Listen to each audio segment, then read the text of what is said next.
প্রিয় শিক্ষার্থীবৃন্দ, সবাইকে আন্তরিক অভিনন্দন ও শুভেচ্ছা। আজকের এই অনলাইন ক্লাসে আশা করি সবাই বাড়িতে ভালো আছো এবং সুস্থ আছো। আমিও তোমাদের দোয়ায় ভালো আছি। আজকে আমরা আলোচনা করব সপ্তম অধ্যায়, ভৌত আলোক বিজ্ঞান। এই অধ্যায় থেকে আমি তার আগে 3টি ক্লাস নিয়েছি। সর্বশেষ ক্লাসটি ছিল আলোর ব্যতিচার সম্পর্কিত।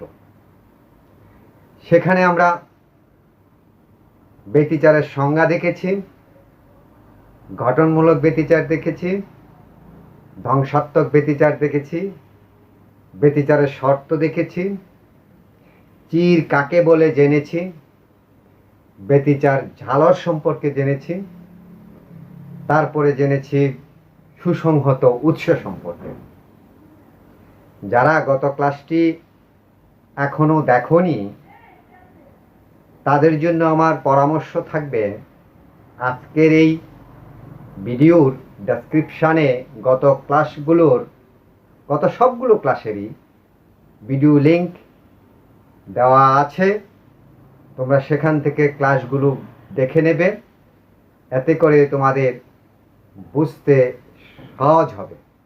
এবং যারা এই চ্যানেলে নতুন তাদেরকে গতানুগতিকভাবে বলবো যে চ্যানেলটি সাবস্ক্রাইব করো, অল বাটনে ক্লিক করো, এতে ক্লাস সংক্রান্ত নতুন ভিডিওর নোটিফিকেশান তোমাদের কাছে এই চ্যানেল থেকে চলে যাবে।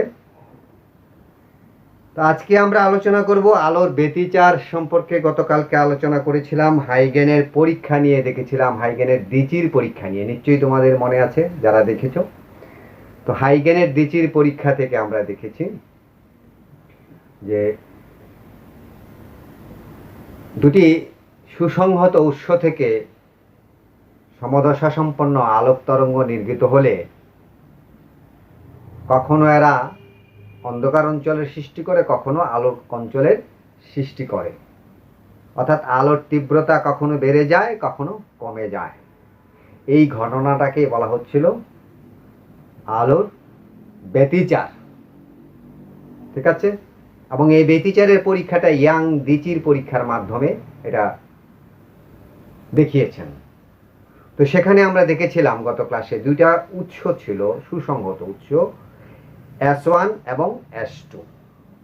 এই দুইটা থেকে তরঙ্গ নির্গত হয়ে একটা বিন্দুতে সমদশা মিলিত হয়েছে, আলোক উজ্জ্বল অঞ্চল বা আলোক ডোরার সৃষ্টি হয়েছে বা উজ্জ্বল ডোরার সৃষ্টি হয়েছে।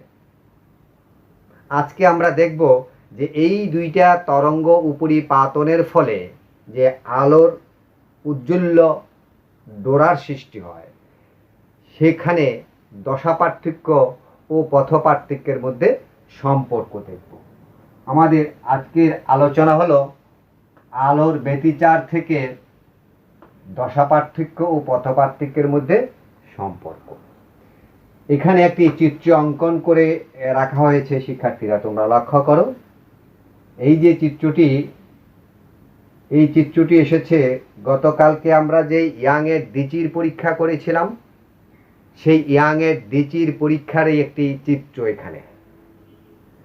আচ্ছা, তারই একটি পরিবর্তিত চিত্র এখানে লক্ষ্য করো শিক্ষার্থীরা, যে S1 S2 এটি হলো দুটি সুসংহত উৎস।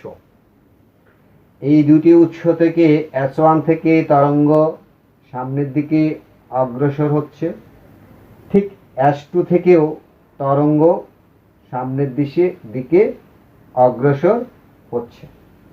এই যে S1 এবং S2 থেকে যে দুটি তরঙ্গ নিঃসৃত হচ্ছে, সেই দুটি তরঙ্গ হবে সমদশা সম্পন্ন। এখন এদের তরঙ্গ দৈর্ঘ্য হলো ল্যামডা, এদের তরঙ্গ দৈর্ঘ্য ল্যামডা। এখন এখানে S1 থেকে যে তরঙ্গটা সামনের দিকে এগোচ্ছে তার তরঙ্গ দৈর্ঘ্য ল্যামডা, S2 থেকে যে তরঙ্গ দৈর্ঘ্য বেরোচ্ছে তারও তরঙ্গ দৈর্ঘ্য হলো ল্যামডা। অর্থাৎ ল্যামডা হলো এই তরঙ্গ দ্বয়ের দৈর্ঘ্য, তরঙ্গ দৈর্ঘ্য। আর সি ধরে নিচ্ছি আমরা, সি হলো এই যে তরঙ্গ দুটি বের হয়ে আসছে, নির্গত হচ্ছে বা নিঃসৃত হচ্ছে, তাদের ব্যাগ। এখন টি সময়ে এই পি বিন্দুতে S1 থেকে আগত তরঙ্গের সরণ ধরে নিচ্ছি আমরা y1।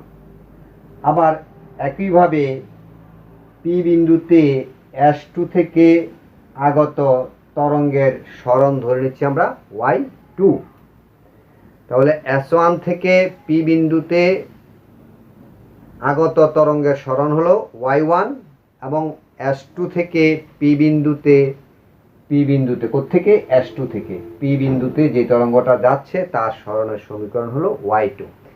এই তরঙ্গের সরণের সমীকরণ সম্পর্কে আমরা ফার্স্ট পার্টের তরঙ্গ অধ্যায়ে সেখানে বিস্তারিত আলোচনা করা হয়েছে যে তরঙ্গের সমীকরণটা কি ছিল। সরণের সমীকরণ, একটি চলমান তরঙ্গের সরণের সমীকরণ ছিল y = a sin twice pi by lambda vt minus x।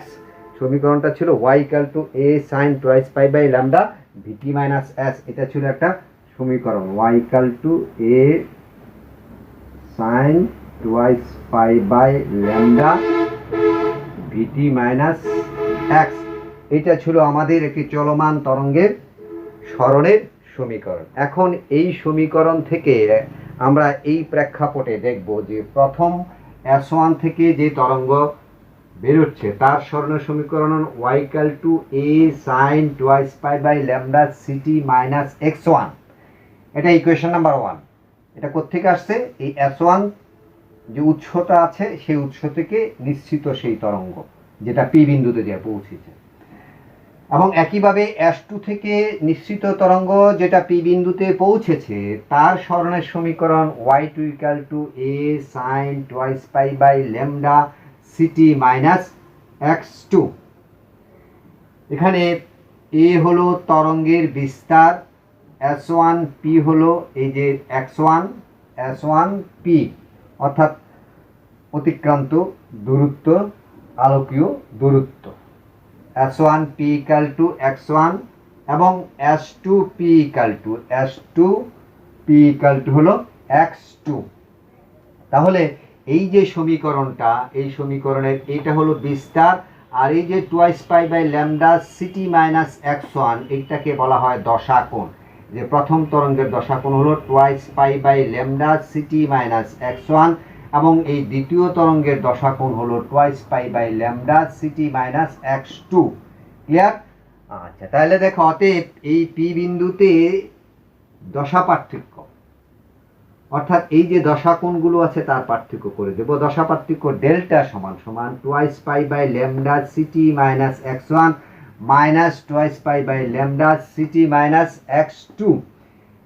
এখান থেকে দেখো লেখা যায় যে x1 এবং x2-র পরিবর্তে লিখে দেব আমরা S1p এবং x2-র পরিবর্তে S2p লিখে দেব।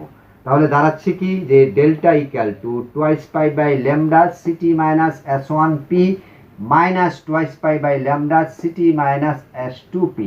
এই জায়গাটাকে একটু সিম্পলিফাই করে সরলীকরণ করে লেখা যায় যে twice pi by lambda S2p minus S1p। এখানে দেখো এই S2p minus S1p, look at the figure, S2p minus S1p। আবার এই S1p মানে হলো PB, S1p মানে হলো PB, S1p মানে হলো PB, BP বা PB। ঠিক আছে? আচ্ছা, তাহলে দেখো এখান থেকে লেখা যায় যে S2p minus S1p এটার পরিবর্তে লেখা যায় S2p minus BP। তাহলে থাকছে কি? থাকছে বিয়োগ করলে S2b। এই S2b, এই S2bটা হলো আমাদের পথ পার্থক্য। অর্থাৎ এই S2b এই পরিমাণ পথ দ্বিতীয় তরঙ্গটায় বেশি অতিক্রম করছে। এই যে S2b হলো S1 P যেটুক দূরত্ব অতিক্রম করছে তার চেয়ে Y2 তরঙ্গটা S2 B পরিমাণ পথ বেশি অতিক্রম করছে, এটাকে বলা হচ্ছে যে অতিক্রান্ত আলোকীয় পথ পার্থক্য। সুতরাং বা ডেল্টা ইকুয়াল টু আমরা লিখতে পারি কি, ডেল্টা ইকুয়াল টু লিখতে পারি twice pi by lambda into S2B ছিল পথ পার্থক্য, delta equal to twice pi by lambda into পথ পার্থক্য। সুতরাং দশা পার্থক্য সমান সমান twice pi by lambda into পথ পার্থক্য। এটা হলো আমাদের এই যে দুটি তরঙ্গ একটা সময়ে যে পি বিন্দুতে মিলিত হয়েছে তখন তাদের মধ্যে দশা পার্থক্য ও পথ পার্থক্যের মধ্যে সম্পর্ক। আশা করি তোমাদের বুঝতে সমস্যা হয়নি। এই সমীকরণটা এই যে দশা পার্থক্য সমান সমান twice pi by lambda into পথ পার্থক্য, এটা মনে রাখবে এবং এটার সাহায্যে পরবর্তীতে আমরা ঘটনমূলক ব্যতিচারের শর্ত প্রতিপাদন করব এবং এটার সাহায্যে পরবর্তীতে আমরা কি করব যে ধ্বংসাত্মক ব্যতিচারের শর্ত প্রতিপাদন করব এবং এর সাহায্যে পরবর্তীতে আমরা আরও কাজ আছে, সেটা হলো কি যে পরপর দুটি ডোরার মধ্যবর্তী দূরত্ব বা ডোরার ব্যবধান অথবা ডোরার প্রস্থ, এই কাজগুলো করতে গেলে আমাদের এই সমীকরণটা মনে রাখতে হবে দশা পার্থক্য সমান সমান twice pi by lambda into পথ পার্থক্য। আশা করি তোমাদের বুঝতে সমস্যা হওয়ার কথা না। যদি সমস্যা হয় তাহলে ভিডিওর কমেন্টসে তোমরা জানাবে অথবা ফোনে আমাকে বলবে। আর সবচেয়ে বড় কথা হলো বইতে খুব সুন্দরভাবে গোছালোভাবে দেওয়া থাকে, আমি প্রতিটা ক্লাসেই বলি বইয়ের সহযোগিতা নাও, বইটাকে বোঝার চেষ্টা করো, তাহলে দেখবে তোমাদের সমস্যা অনেকাংশে সমাধান হয়ে থাকে। ভালো থেকো, সুস্থ থেকো, ধন্যবাদ সবাইকে।